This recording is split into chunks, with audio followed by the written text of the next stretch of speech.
When life seems hard, the courageous do not lie down and accept defeat. Instead, they are all the more determined to struggle for a better future.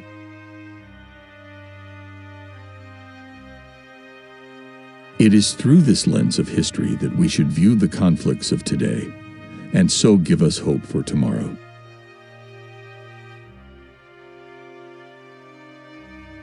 Although we are capable of great acts of kindness, history teaches us that we sometimes need saving from ourselves, from our recklessness or our greed.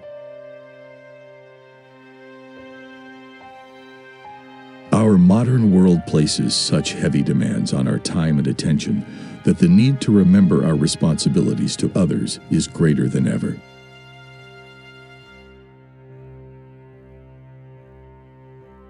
Over the years, I have observed that some attributes of leadership are universal and are often about finding ways of encouraging people to combine their efforts, their talents, their insights, their enthusiasm, and their inspiration to work together.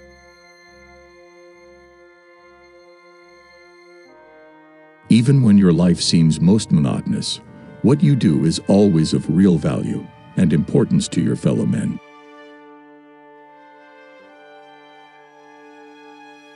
I cannot lead you into battle. I do not give you laws or administer justice, but I can do something else. I can give you my heart and my devotion to these old islands and to all the peoples of our brotherhood of nations.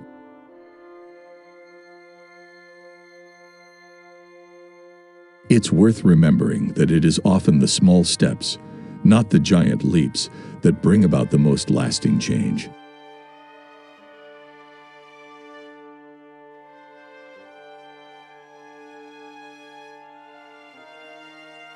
I declare before you all that my whole life, whether it be long or short, shall be devoted to your service.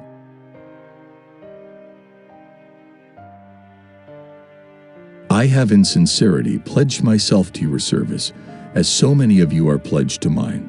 Throughout all my life, and with all my heart, I shall strive to be worthy of your trust. I have sometimes thought that humanity seemed to have turned on itself, with wars, civil disturbances, and acts of brutal terrorism. This world is not always an easy or a safe place to live in, but it is the only place we have.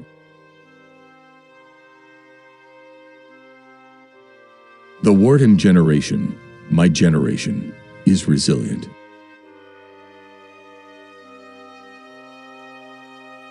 The function of constitutional monarchy is to personify the democratic state, to sanction legitimate authority, to assure the legality of means, and guarantee the execution of the public will. It is my ardent desire that no citizen in my realms should suffer restraint. Sadly, we in Britain have been all too familiar with acts of terror, and members of my generation know that we have been here before. But those who perpetrate these brutal acts against innocent people should know that they will not change our way of life. Atrocities such as these simply reinforce our sense of community, our humanity, and our trust in the rule of law. That is the clear message from us all.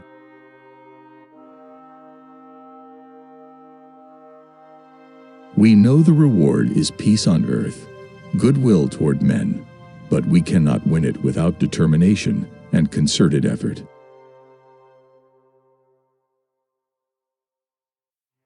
When life seems hard, the courageous do not lie down and accept defeat.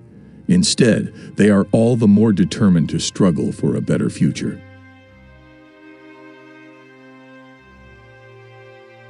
We should take comfort that while we may have more still to endure, better days will return. We will be with our friends again. We will be with our families again. We will meet again.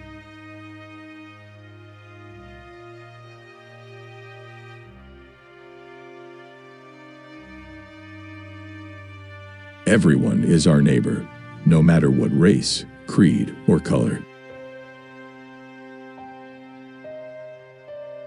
It has been women who have breathed gentleness and care into the harsh progress of mankind. It has always been easy to hate and destroy. To build and to cherish is much more difficult. The theme of the Commonwealth Heads of Government Conference this year is Women as Agents of Change. It reminds us of the potential in our societies that is yet to be fully unlocked, and it encourages us to find ways to allow all girls and women to play their full part. When peace comes, remember it will be for us, the children of today, to make the world of tomorrow a better and happier place. We may hold different points of view, but it is in times of stress and difficulty that we most need to remember that we have much more in common than there is dividing us.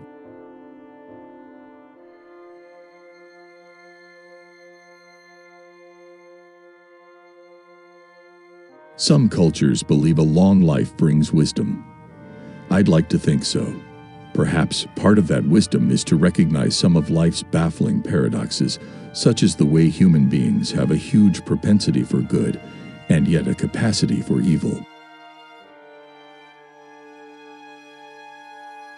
None of us can slow the passage of time, and while we often focus on all that has changed in the intervening years, much remains unchanged, including the gospel of Christ and his teachings. Through the many changes I have seen over the years, faith, family, and friendship have been not only a constant for me, but a source of personal comfort and reassurance.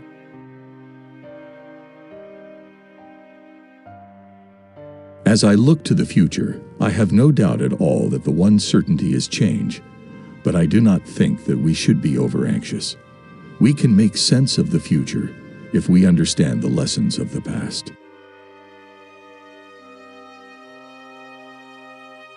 No age group has a monopoly of wisdom, and indeed I think the young can sometimes be wiser than us. But the older I get, the more conscious I become of the difficulties young people have to face as they learn to live in the modern world. Over the years, those who have seemed to me to be the most happy, contented, and fulfilled have always been the people who have lived the most outgoing and unselfish lives.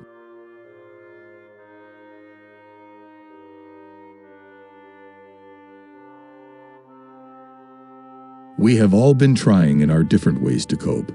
It is not easy to express a sense of loss, since the initial shock is often succeeded by a mixture of other feelings: disbelief, incomprehension, anger, and concern for those who remain.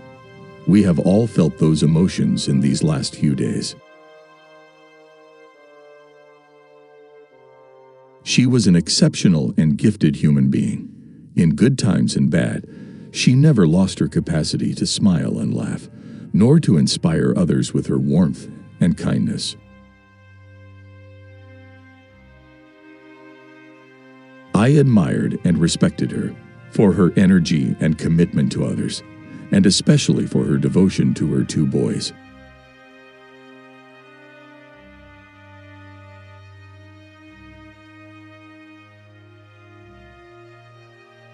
Religion and culture are much in the news these days, usually as sources of difference and conflict, rather than for bringing people together. But the irony is that every religion has something to say about tolerance and respecting others. Each day is a new beginning. I know that the only way to live my life is to try to do what is right, to take the long view, to give of my best in all that the day brings, and to put my trust in God. I know just how much I rely on my own faith to guide me through the good times and the bad.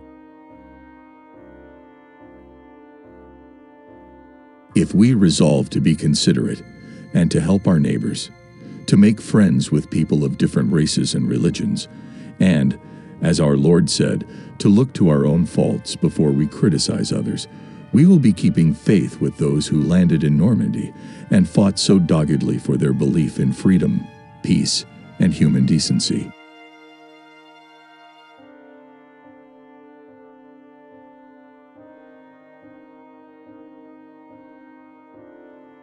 If I am asked what I think about family life after 25 years of marriage, I can answer with equal simplicity and conviction. I am for it.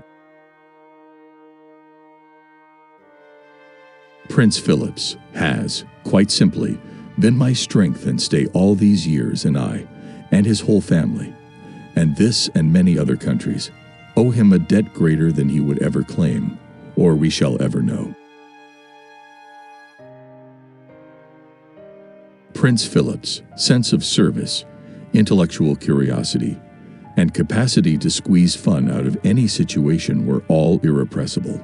That mischievous, inquiring twinkle was as bright at the end as when I first set eyes on him. Like all the best families, we have our share of eccentricities, of impetuous and wayward youngsters, and of family disagreements. Grief is the price we pay for love.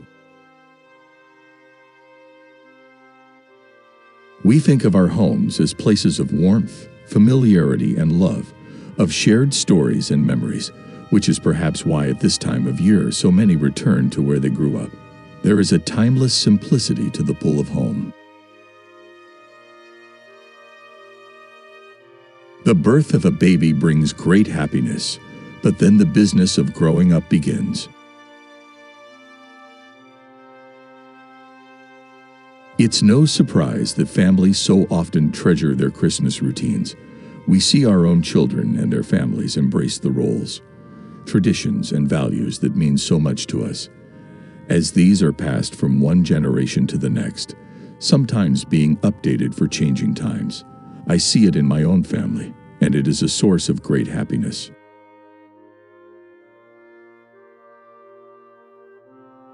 Reflecting on these events makes me grateful for the blessings of home and family, and, in particular, for 70 years of marriage. I don't know that anyone had invented the term platinum for a 70th wedding anniversary. When I was born, you weren't expected to be around that long.